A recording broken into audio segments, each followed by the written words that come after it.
अगर आप मजबूत बनना चाहते हैं तो सबसे पहले अपनी कमजोरियां दूर करें। एक बार कमजोरियां दूर हो जाएंगी तो फिर आप कुछ भी कर सकते हैं। नमस्कार दोस्तों, स्वागत है आप सभी को मेरे YouTube चैनल पर। आज मैं आप सभी के लिए 5 कहानियां जो आपके अपने लक्ष्य तक ले जाने को मजबूर कर देगी। तो चलिए पहला कहानी सुनते हैं। सफलता का रहस्य, सुकरात के विचार। एक बार एक व्यक्ति ने महान फिलोसोफर सुकरात से पूछा कि सफलता का रहस्य क्या है? What is the secret of success? सुकरात ने उस इंसान को कहा कि वो कल सुबह नदी के पास मिले, वहीं पर उसे अपने प्रश्न का जवाब मिलेगा। जब दूसरे दिन सुबह वो व्यक्ति नदी के पास मिला तो सुकरात ने उसको नदी में उतरकर नदी की गहराइयों को मापने के लिए कहा। वो व्यक्ति नदी में उतरकर आगे की तरफ जाने लगा। जैसे ही पानी उस व्यक्ति के नाक तक पहुंचा, पीछे से सुकरात ने आकर अचानक से उसका मुंह पानी में डुबो दिया। वो व्यक्ति बाहर निकलने के लिए छटपटाने लगा, कोशिश करने लगा, लेकिन सुकरात थोड़े ज्यादा स्ट्रांग थे। सुकरात ने उसे काफी देर तक पानी में डुबाए रखा। कुछ समय बाद सुकरात ने उसे छोड़ दिया और उस व्यक्ति ने जल्दी से अपना मुंह पानी से बाहर निकलकर जल्दी जल्दी सांस लेने लगा।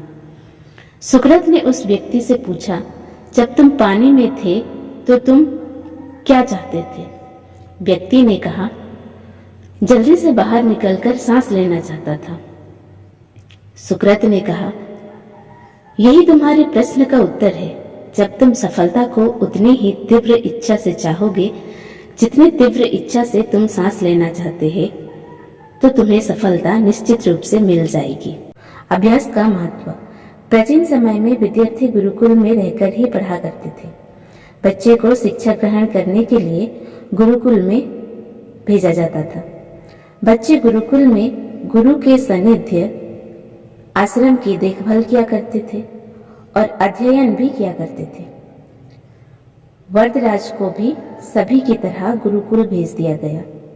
वहां आश्रम में अपने साथियों के साथ घुलने मिलने लगा, लेकिन वो पढ़ने में बहुत ही कमजोर था। गुरुजी की कोई भी बात उसके बहुत कम समझ में आती थी। इस कारण सभी के बीच वो उपहास का कारण बनता है। उसके सारे साथी अगली कक्षा में चले गए, लेकिन वो आगे नहीं बढ़ पाया। गुरुजी ने भी आखिर हार मानकर उसे बोला, बेटा वरदराज, मैंने सारे प्रयास करके देख लिए हैं। अब यही उचित होगा कि तुम यहाँ अपना समय बर्बाद मत करो। अपने घर चले जाओ और घर वालों की काम में मदद करो। वरदराज ने भी सोचा कि शायद विद्या मेरी किस्मत में नहीं है, और भारी मन से गुरुकुल से घर के लिए निकल गया। दोपहर का समय था। रास्ते में उसे प्यास लगने लगी। इधर उधर देखने पर उसने पाया कि थोड़ी दूर पर ही कुछ महिलाएं कुएं से पानी भर रही थी। वो कुएं के पास गया। वहां पत्थरों पर रस्सी के आने जाने से निशान बने हुए थे। तो उसने महिलाओं को पूछा, ये निशान आपने कैसे बनाए? तो एक महिला ने जवाब दिया, बेटे, ये निशान हमने नहीं बनाए। ये तो पानी खींचते समय इस कोमल रस्सी के बार बार आने जाने से ठोस पत्थर पर भी ऐसे निशान बन गए हैं। वरदराज सोच में पड़ गया। उसने विचार किया कि जब एक कोमल से रस्सी के बार बार आने जाने से एक ठोस पत्थर पर गहरे निशान बन सकते हैं, तो निरंतर अभ्यास से मैं विद्या ग्रहण क्यों नहीं कर सकता? वरदराज ढेर सारे उत्साह के साथ वापस गुरुकुल आया और अथक कड़ी मेहनत की। गुरुजी ने भी खुश होकर भरपूर सहयोग किया।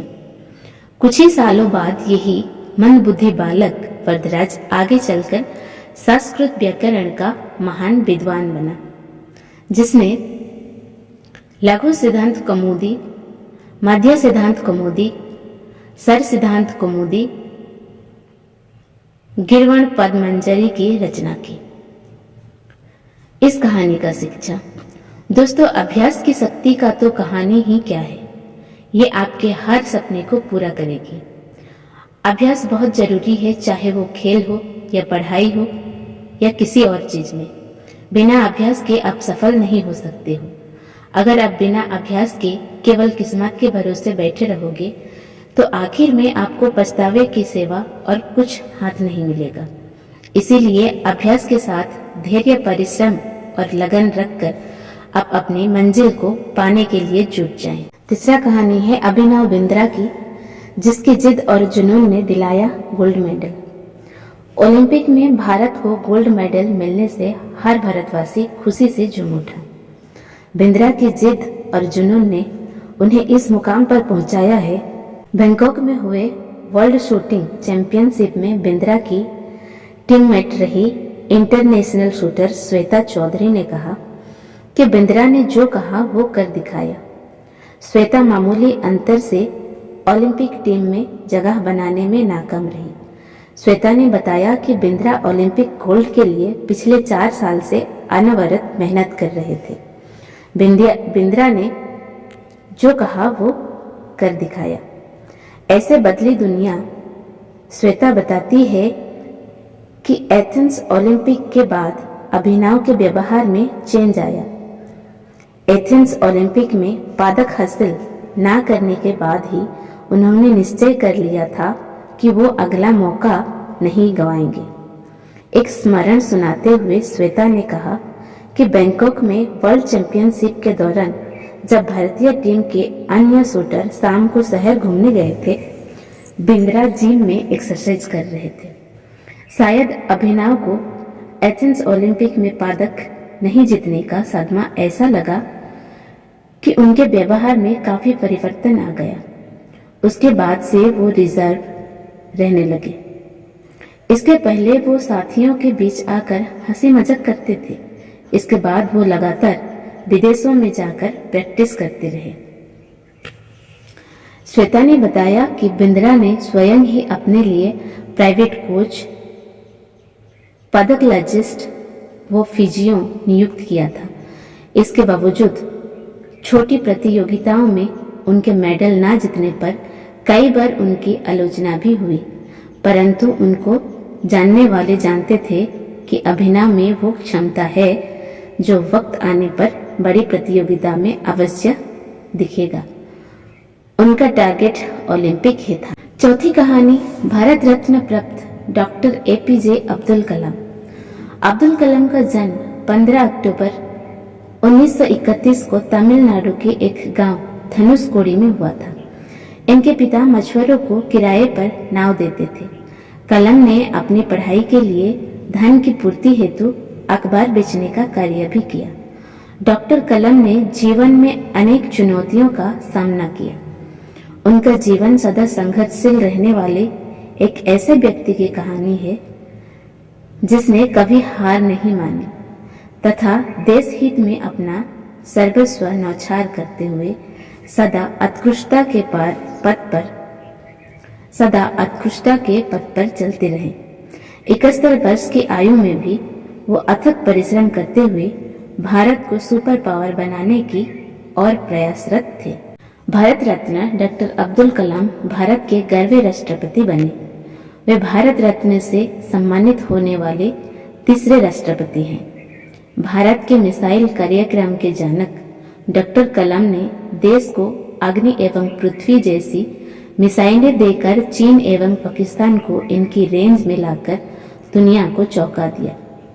एक बार एयरफोर्स के पायलट के साक्षात्कार में 90 नंबर पर आने के कारण उन्हें निराश होना पड़ा था।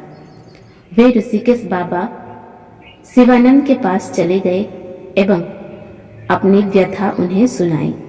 बाबा ने उन्हें कहा, accept your destiny and go ahead with your life. You are not destined to become an air force pilot.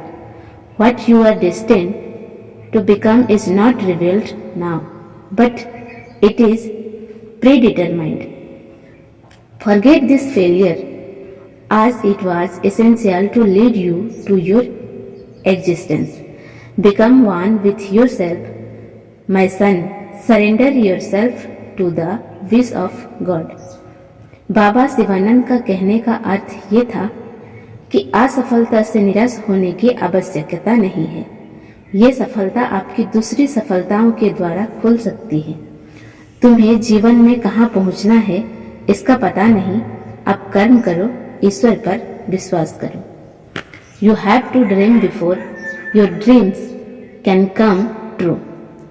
Doctor Kalam का जीवन हर उस नव युवक के लिए आदर्श प्रेरणा स्रोत है जो अपने जीवन में एक असफलता मिलने पर ही निराश हो जाते हैं। डॉक्टर कलाम ने अपने सारे जीवन में निस्वार्थ सेवा कार्य किया।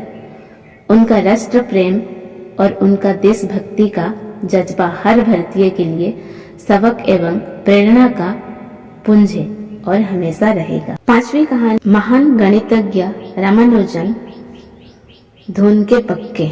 रामानुजन का जन्म एक गरीब परिवार में 22 दिसंबर 1887 को तमिलनाडु के इरोदकम्बे में हुआ था।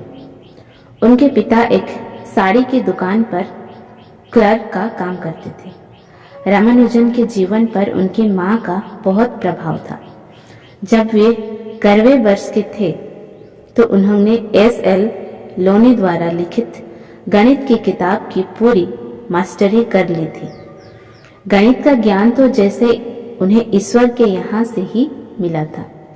14 वर्ष की उम्र में उन्हें मेरिट सर्टिफिकेट्स एवं कई अवार्ड मिले।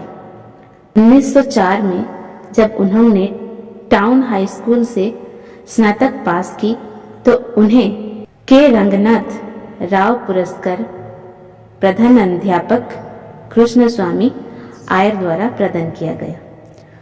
वर्ष 1909 में उनकी शादी हुई।